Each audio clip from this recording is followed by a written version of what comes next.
How to raise the chances of having a boy. Gender selection, the process of predetermining the sex of your baby, is a controversial topic in medicine. Personal and societal pressures have led people to attempt to selectively conceive boys or girls for millennia. This has led to much superstition and hearsay surrounding the topic. Today, modern medical technology allows parents to choose the sex of their children, though the most effective methods remain costly and time-intensive. Other, less well-verified techniques also exist for choosing a baby's sex, though most doctors and fertility experts regard these methods as ineffective. Some research results claim that these techniques may increase the chances of conceiving a boy or girl. To learn several methods to increase your chances of having a boy, see Step 1 below to get started. Method 1. Using the Shettles method. 1. Determine the mother's ovulation date. The Shettles method is a collection of techniques purported to be useful for increasing the chance of conceiving babies of the desired sex. According to the Shettles method, having sex as close to ovulation as possible increases the odds of having a boy. If you don't already know when the mother is likely to ovulate, follow the instructions below to determine your ovulation date. Observe the cervical mucus each day. Right before ovulation, the mucus should be elastic and watery, similar in consistency to a raw egg white. Shettles recommends charting the cervical mucus for at least a month prior to conception. Take your temperature each morning before you get out of bed. Just after ovulation, your temperature will spike. Because you will want to have sex as close to ovulation as possible, it is advised to chart your BBT at least 2 months prior to conception to get a sense for when your ovulation is likely to occur in the following month. Use an ovulation predictor kit. These kits, which are available at most pharmacies or through online suppliers, detect when your body releases luteinizing hormone, LH, prior to ovulation. To catch the LH surge as soon as possible, Shettles recommends testing twice a day, preferably between 11 a.m. and 3 p.m. for the first test and between 5 p.m. and 10 p.m. for the second test. 2. Have the father maximize his sperm count. The Shettles method recommends that the father should take steps to ensure that his sperm count is as high as possible to raise the chance of a successful pregnancy from a single session of sex. Most importantly, this means that the father should abstain from orgasm for about 2-5 days before ovulation. However, a variety of other factors can also affect sperm count. The tips below can help you get a high sperm count and ensure the sperm are as healthy as possible. Keep the testes cool. Sperm production is at its highest when the testes are slightly cooler than body temperature. Avoid tight, fitting underwear, hot tubs, and warm laptops. Don't smoke or drink. Men who smoke and drink heavily are more likely to have low sperm count. If you're having a hard time quitting, talk to your doctor. Don't take illegal drugs. Marijuana has been shown to have a similar effect as cigarettes when it comes to sperm count. Cocaine and other types of hard drugs are also known to hamper sperm production. Avoid certain medications. A variety of medications can affect a man's fertility. Some, like chemotherapy medications, can even make a man permanently infertile. If you are currently taking serious medications, talk to your doctor about your fertility goals. You may be encouraged to make and store a sperm sample to ensure that you'll be able to conceive in the future. 3. Have sex as close to ovulation as possible. When the woman is sure that she is ovulating, the couple should have sex. In general, aim to have sex in the narrow window starting 24 hours before ovulation and ending 12 hours after ovulation. During this time, according to the Shettles method, conceiving a boy is more likely. The Shettles method operates under the assumption that, under perfect conditions, male sperm, which are small and fast, but fragile, can reach the egg faster than female sperm, which are large and slow, but strong. According to the Shettles method, the reason that additional children are conceived in a 50-50 ratio normally is that some fragile male sperm die in the birth canal. By having sex as close to ovulation as possible, you ensure that sperm can reach the egg basically immediately, rather than having to wait, which, allegedly, ensures as many male sperm remain alive as possible. 4. Have sex in a rear entry position. The Shettles method advises using sexual positions that encourage deep penetration, such as a rear entry position, when trying to conceive a boy. The logic behind this is that ejaculating during deep penetration sex places the sperm as close as possible to the cervix, giving the fast-moving male sperm an advantage. On the other hand, with shallow penetration, sperm may be deposited farther from the cervix, which means that the more durable female sperm, which can survive longer in the vagina, may have the advantage. 5. Attempt to give the woman an orgasm during sex.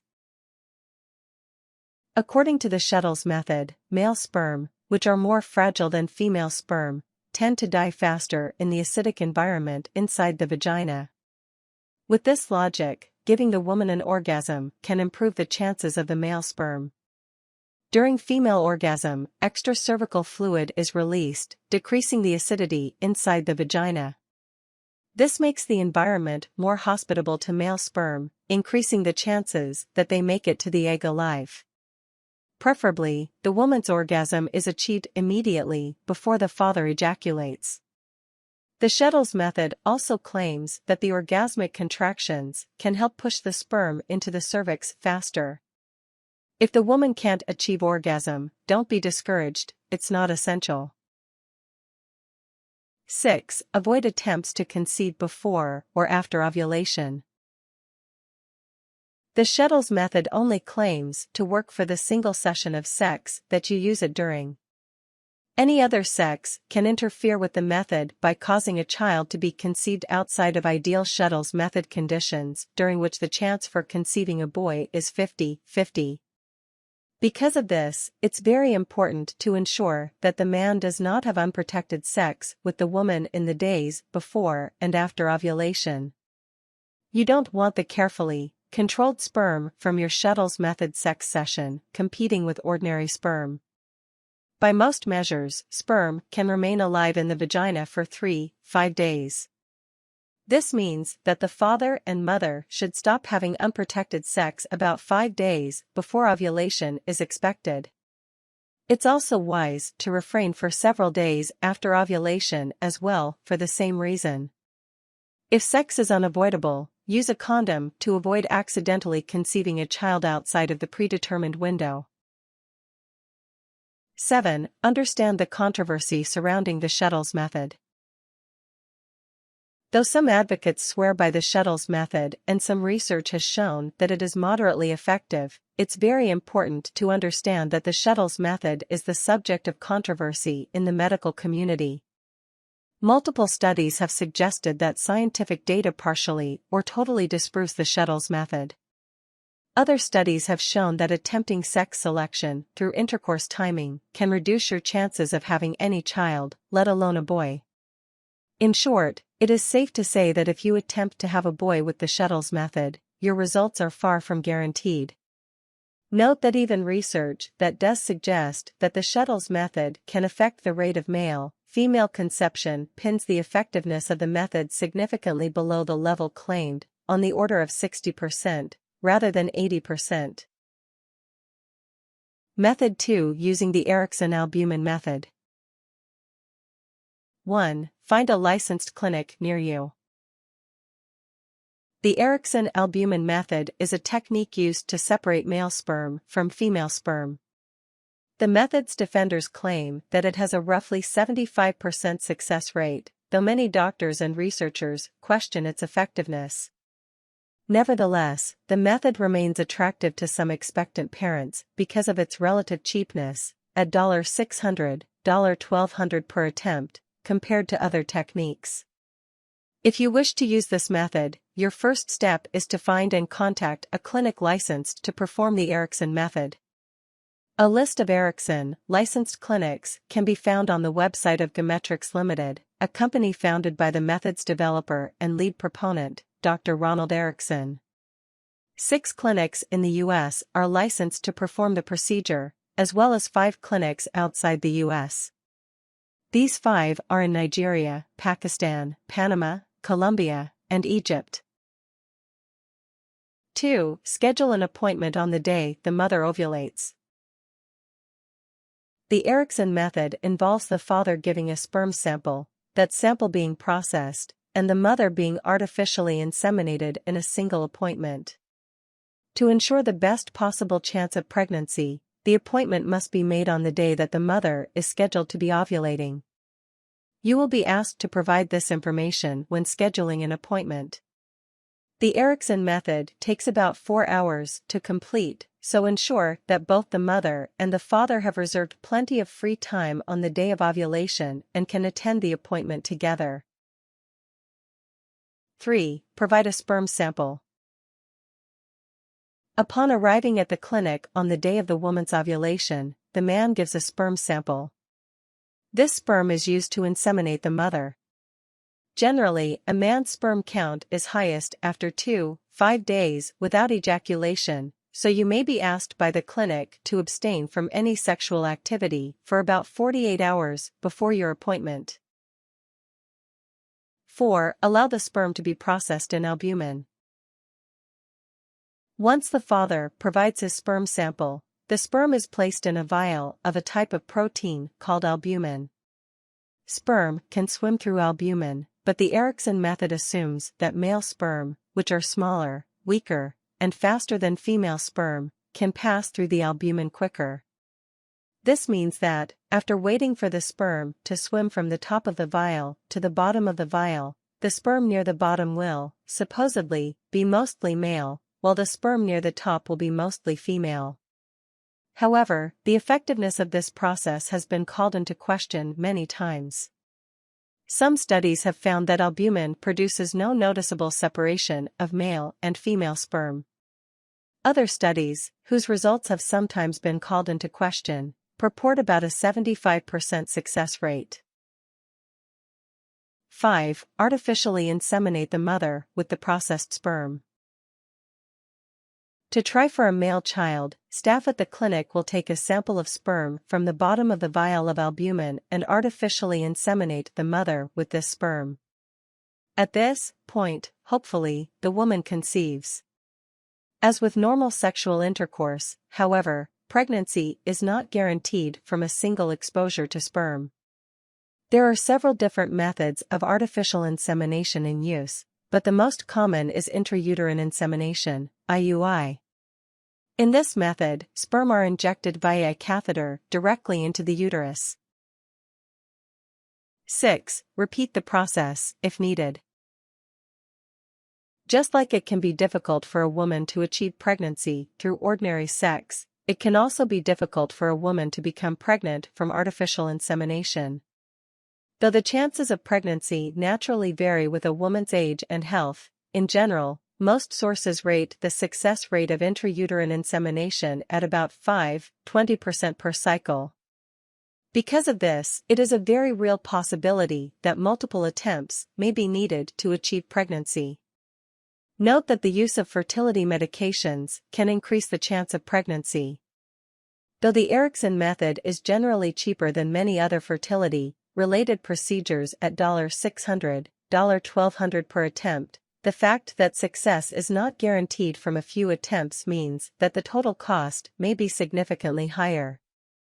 Be aware of this before scheduling this treatment. 7. Keep your expectations realistic.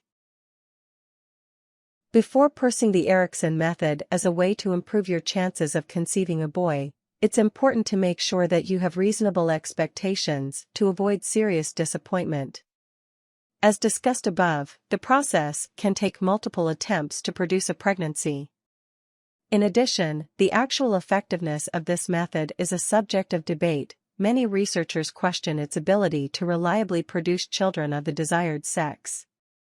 Finally, even when taking the most charitable attitude towards the Ericsson method possible, it's worth noting that even the method's supporters acknowledge that it won't work all of the time. Generally, proponents of the method suggest about a 75% success rate. It's also important to know that some clinics offering the Ericsson method have been found to have made deceptive claims regarding the method's effectiveness, although this is not necessarily true at all locations. Method 3. Using PGD within vitro fertilization. 1. Find a hospital or clinic that performs PGD and IVF. Pre-implantation genetic diagnosis, PGD, is a medical process by which an embryo's genetic information is analyzed before implantation in the uterus. This often used to screen for genetic diseases to avoid pregnancy termination later in the embryo's development. However, it can also be used to determine the sex of the baby. If you're interested in pursuing this process, you'll want to begin by contacting a clinic near you that performs this type of procedure. The Centers for Disease Control, CDC, publishes yearly data ranking fertility clinics in the U.S. on their success rates. This information is downloadable for free from the CDC website.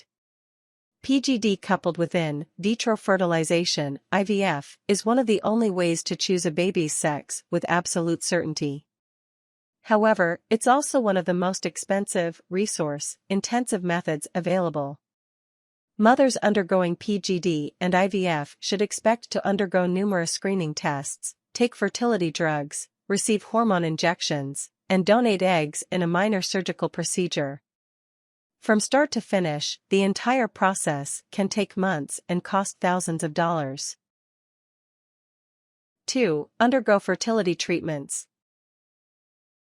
If the clinic agrees to perform this procedure, the mother will probably need to begin preparing to donate eggs several weeks to a month in advance. Generally, women undergoing PGD and IVF are given fertility drugs to stimulate the ovaries to release more mature eggs. The more eggs available, the better the chances of a successful pregnancy.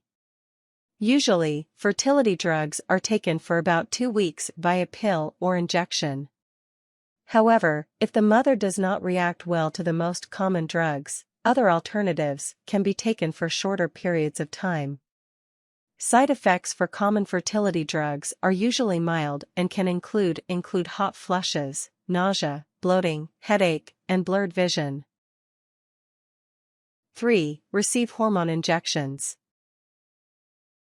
In addition to taking fertility drugs, women who intend to donate eggs usually also receive a series of daily hormone injections. These injections further stimulate the ovaries to release more mature eggs. These hormones include gonadotrophin's follicle-stimulating hormone and luteinizing hormone, LH. Some women have strong side effects to these hormones, so first, timers are generally monitored carefully to ensure that the process is proceeding smoothly. You may also be required to take progesterone, a hormone that thickens the uterine lining in preparation for IVF. 4. Donate eggs.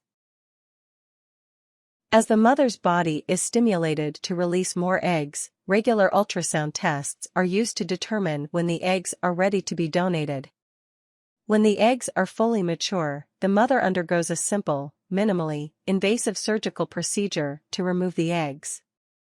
A doctor uses a very fine, thin needle attached to an electronic probe to collect eggs from the ovaries. Most women are able to resume normal activities within a day or so of this procedure.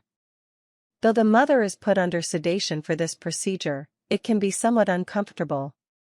Painkillers are usually prescribed to aid with post-surgery pain. 5. Allow the eggs to be fertilized. If the father does not already have a stored sperm sample ready to use, he must now provide it. The father's sperm is processed to isolate the healthiest, highest quality sperm and combined with the eggs.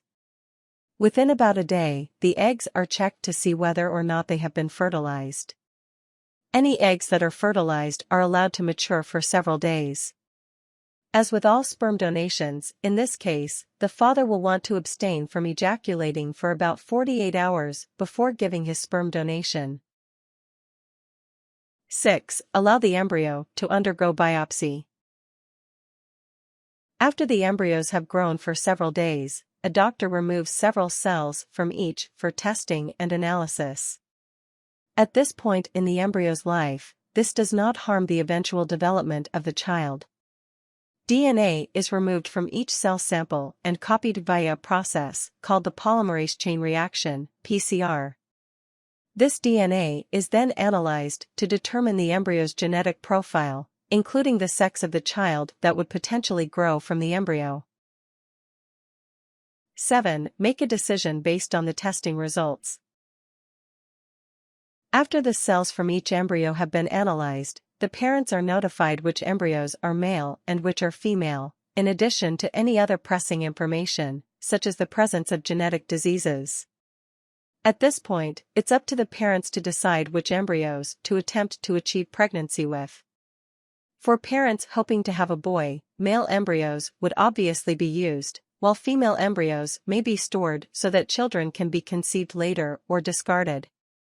PGD is extremely accurate, by conservative estimates, to a degree of about 95–99%. Later testing can be used to confirm the results of PGD, bringing the method's accuracy to nearly 100%. 8. Undergo in vitro fertilization. When you've chosen which embryos you'd like to attempt pregnancy with, the embryos are transferred into the mother's uterus via a thin tube passing through the cervix. Usually, only 1 or 2 embryos are transferred at a time. During a successful attempt, 1 or more embryos attach to the uterine wall and pregnancy continues as normal. Generally, the mother won't need to stay in the hospital after embryo transfer, as more than 20 minutes of rest after the procedure provides no positive benefit.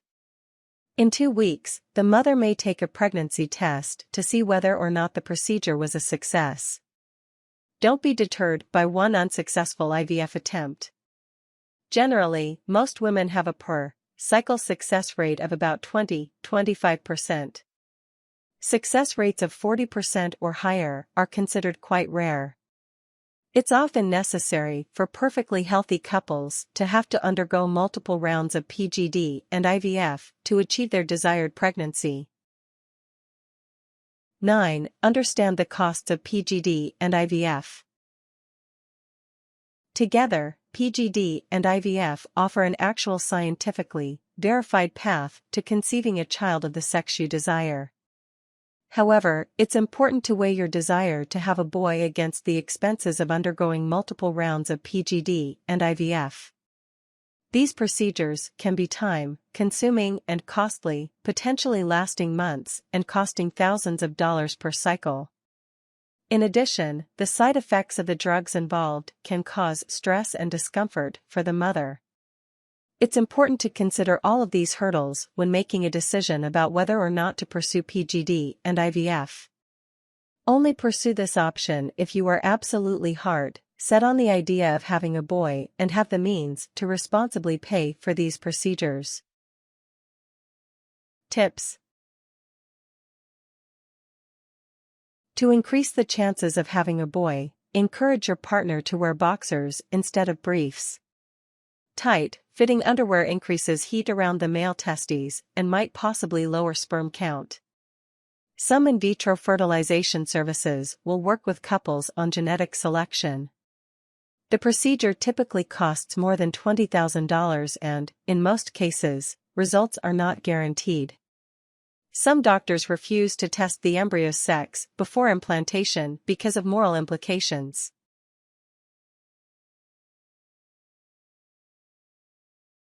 Warnings. No gender selection methods are 100% reliable. Most gender selection techniques are anecdotal and have not been proven by medical professionals. Things. Thermometer.